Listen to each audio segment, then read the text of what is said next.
horror newbies? Are you curious about horror but don't want to have nightmares for a week? Well, you've come to the right place because today I have 10 horror movies for beginners. These are creepy, fun, just the right balance to keep you from being sent into a full-blown panic attack. So grab your popcorn, turn the lights down low, and let's dive in. First on the list we have House. The movie revolves around Roger Cobb, who moves into his aunt's old house and starts to encounter some pretty bizarre stuff. You see, Roger's a Vietnam War veteran and he's trying to focus on his next book, but the damn house won't quit messing with him. I'm talking strange visions, doors leading to alternate dimensions, and not to mention some really gnarly creatures. It's got practical effects, it's got some intense moments, and a story that's equally both parts spooky and fun. This is a horror comedy and it takes you for a ride. I can say I would definitely recommend this one for beginners. It's one of my favorite movies of all time, and it's definitely one that I always recommend to horror newbies when they're starting out. Next up we have The Hole from 2009. You might recognize the director of this movie as Joe Dante. That's right, the same Joe Dante that did Gremlins. Two brothers move into a new house with their mom and they find a bottomless pit in the basement. Well, if that wasn't scary enough, it turns out that it feeds on your fears. That's right, what you fear becomes reality. This is a mix of childhood adventure and an eerie supernatural drama, and I can say I'm here for it. It's a great intro to horror because it's creepy but it's not overwhelming. Think about it like Goosebumps, except it's a lot edgier and a lot darker. There is a mix of CGI and practical effects here, but considering the budgetary limitations that Joe Dante had, he really pulled off a really well done film. Not to mention, this is one that you can watch with your teenagers, turn it into a family movie night. Though I will say, if you have a fear of clowns, there is one in this film and he is really freaking creepy. Next up, coming in at number 3, we have Poltergeist from 1982. Now I know what you're thinking. Yes, Poltergeist was genuinely terrifying when it came out, but it has aged a bit and this is definitely a good gateway movie. A family moves into a new home, their daughter starts talking to spirits through the television, chairs start getting stacked, things start getting thrown. It's a really good movie. It has classic scares, groundbreaking special effects, and a very infamous scene involving bones. If you know, you know. But it's also surprisingly fun and family friendly, until the clown doll happens and it scares the bejesus out of you. Still a good gateway movie though. Not to mention, a lot of people believe this movie to be cursed because of all the issues they had on set while filming. Pretty creepy, am I right? This is one of my favorite movies of all time and I will always recommend this one as a gateway horror movie to get started. You won't regret it. Coming in at number 4 we have Tremors, and if you've ever wondered what would happen if giant killer worms attacked a small town, well, this is your answer. In the remote desert town of Perfection, Nevada, people are disappearing and something giant's moving beneath the ground. Turns out they're massive man-eating worms called graboids, and they're really impressive as they hunt based off the vibrations people give off above ground. It's got hilarious dialogue, awesome creature effects, Kevin Bacon, Reba McEntire, and the cast goes on and on. This movie is stacked. If you love a mix of action, horror, and comedy, Tremors is a must-watch. Definitely needs to go on the list for all you horror newbies out there.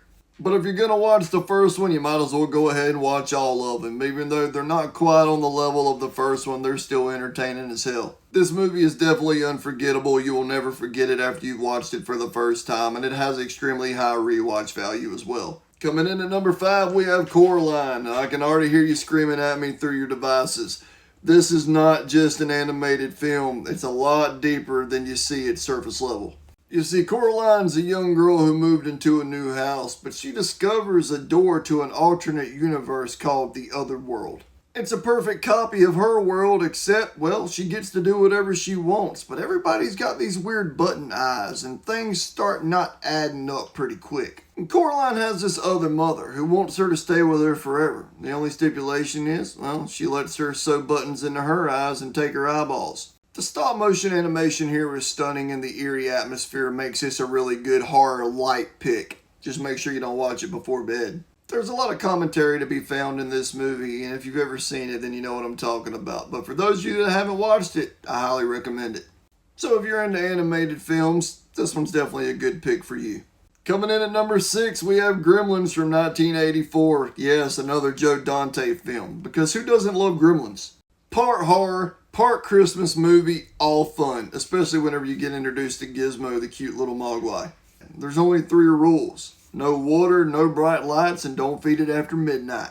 Of course, he breaks the rules, and it doesn't take long before his cute pet spawns an army of chaos-loving gremlins. It's funny, it's fast-paced, and it's got just enough horror to keep you on the edge, and I have to say the comedy's pretty good as well. I mean, if I opened my front door and saw gremlins singing me Christmas carols, I'd let them cook, honestly. Great practical effects, great puppeteering. I will forever call this a perfect film, and it's definitely worth your time. Coming in at number 7, we have Arachnophobia from 1990. Okay, so if you have a drastic fear of spiders, you might want to skip this one. But for the rest of us, this is a good one. This one is for people who want a little thrill without the full-blown horror effect. But if you ask me, the movie's pretty terrifying and downright creepy. A deadly South American spider gets loose in a small town, starts breeding like crazy, and well, the rest is history.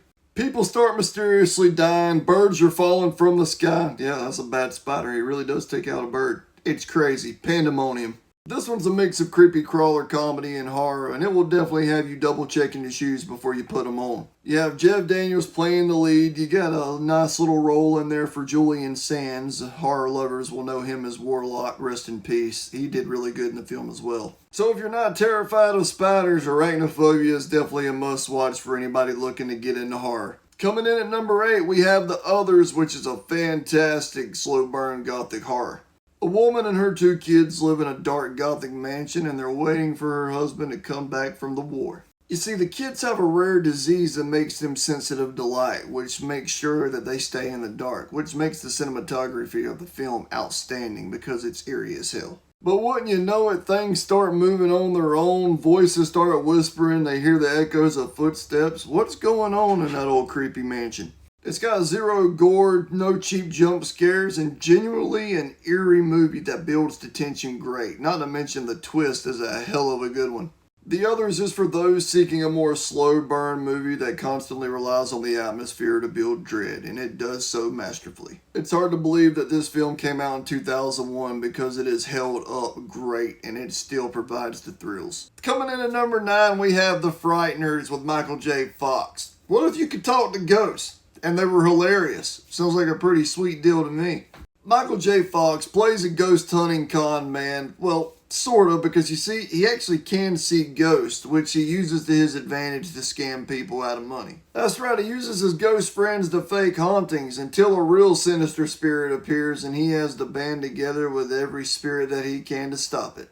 Directed by Peter Jackson, you have part comedy, part horror, not to mention Jeffrey Combs is in it. That's a must-watch right off the bat if Michael J. Fox wasn't enough. And I have to give a shout-out to Jake Busey, who plays the baddie in this movie, because he's always been a really underrated actor in my eyes, and I always wanted to see him in more films, but he knocks it out of the park in this one. Definitely another good one for beginners who don't want to end up getting scared out of their mind. Coming in at number 10, we have Beetlejuice, and this should not be a shock to anybody that this movie made the list, because it's the ultimate beginner gateway horror movie. A newlywed couple that's deceased try to haunt the family that's moved into their house. The only problem is they suck at being ghosts. So what do? Well, they summon a bio-exorcist Beetlejuice, but don't say his name 3 times. It's got Tim Burton's signature weirdness. You got Michael Keaton at his A-game here. You got Winona Ryder, Catherine O'Hara, not to mention the infamous dinner scene. I mean, the movie is a classic. Though I was not as impressed with the new Beetlejuice, I have to say this one's always a safe bet and the rewatch value never gets old. As far as must-watch movies go before you die, Beetlejuice is definitely on that list. And there you have it, 10 horror movies for beginners that won't absolutely traumatize you. So which one are you watching first? Did I miss one of your favorites? Let me know in the comments. If you love horror, hit that like button and be sure to subscribe for more future spooky content. Y'all have a good one, and I'll see you in the next one.